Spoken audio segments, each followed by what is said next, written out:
Hi అండి. Welcome back to our channel. నేను మీ విజయలక్ష్మి. ఈరోజు నేను మిల్లెట్స్‌తో దద్దోజనం చేస్తున్నానండి. మిల్లెట్స్‌తో నాకొచ్చిన వంటలన్నీ చూపిస్తానన్నాను కదా! పొంగలి, కిచిడి చూపిచ్చాను. ఈరోజు దద్దోజనం చూపిస్తున్నానండి. ఇది కూడా టేస్ట్ చాలా బావుంటుంది. ప్రాసెస్ కూడా చాలా ఈజీ. మిల్లెట్స్‌ని 8 అవర్స్ ముందే నానబెట్టేసుకోవాలి కదండీ! నేను నానబెట్టేసాను మార్నింగే. నానబెట్టేసిన నీళ్ళు పారబోయకూడదండి. ఆ నీళ్ళతోనే వండుకోవాలి. శుభ్రంగా కడిగేసుకొని నీళ్ళు నానబెట్టేసుకున్న నీళ్ళతోనే వండేసుకోవాలి. ఇలా సిమ్‌లో పెట్టేసుకొని వండేసుకొని 10 మినిట్స్‌లో అయిపోద్ది. ఇదిగోండి ఇలా అయిపోయింది. దాన్ని చల్లారాక గిన్నెలో వేసుకొని చల్లారి పెట్టేసుకున్నాను.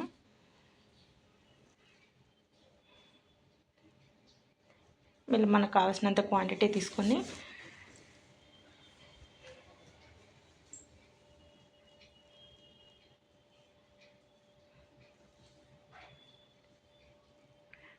దీంట్లోకి పెరుగు, కొద్దిగా పాలు కూడా వేసుకోవాలండి. పాలు వేయటం వల్ల దద్దోజనం గట్టిపడదు, టేస్ట్ కూడా బాగుంటుంది. ఎక్కువేం పట్టవు, కొంచెం పడతాయి. దీనికి సరిపడా పెరుగు వేసి కొంచెం పాలు వేసాను. తర్వాత దీంట్లోకి టేస్ట్‌కి సరిపడా ఉప్పు కూడా వేసుకోవాలి.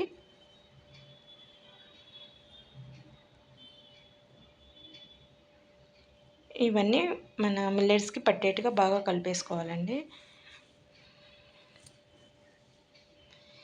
మిల్లెట్స్ అంటే ఓన్లీ షుగర్ పేషెంట్స్ తింటారనుకుంటారు కానీ టేస్ట్ చాలా బాగుంటుందండి. మనం చేసే విధానాన్ని బట్టి ఉంటుంది టేస్టు.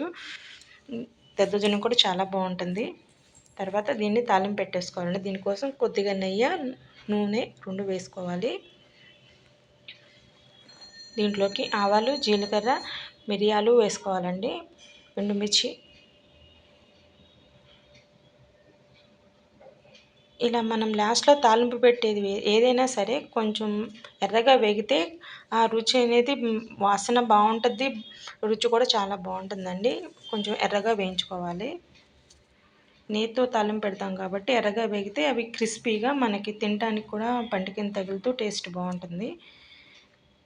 ఇలాగ ఆవాలు, జీలకర్ర, మిరియాలు వేసానండి. తర్వాత ఎండుమిరపకాయ కూడా తుంచుకొని వేసుకోవాలి. దీంట్లో కట్ చేసుకున్న పచ్చిమిరపకాయ మన కారానికి సరిపడా వేసుకోవాలి. నేను ఒకటే వేసాను, కొంచెం క్వాంటిటీనే కాబట్టి. కొంచెం కరివేపాకు కూడా తుంచి వేసుకోవాలండి. ఇది తాలింపు బాగా వేగనివ్వాలి.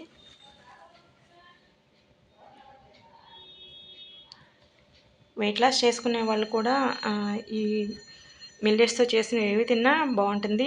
ఇప్పుడు ఈ 3 రోజుల నుంచి నేను చూపించే ఏవైనా సరే మనకు పొట్టకి హాయిగా హెవీగా లేకుండా బాగుంటుందండి.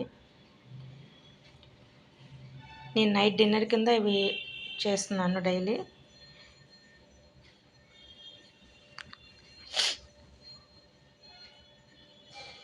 ఇలాగ స్టవ్ ఆఫ్ చేసుకొని మనం ముందుగానే పెరుగు కలిపేసుకొని చేసుకున్నాం కదండి, దాంట్లోకి వేసుకొని బాగా కలిపేసుకోవాలి. నా వంటలు కనుక నచ్చినట్లయితే లైక్ చేసి సబ్స్క్రైబ్ చేసుకోండి.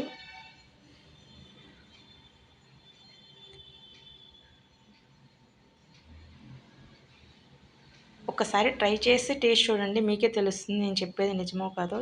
టేస్ట్ చాలా బాగుంటుందండి.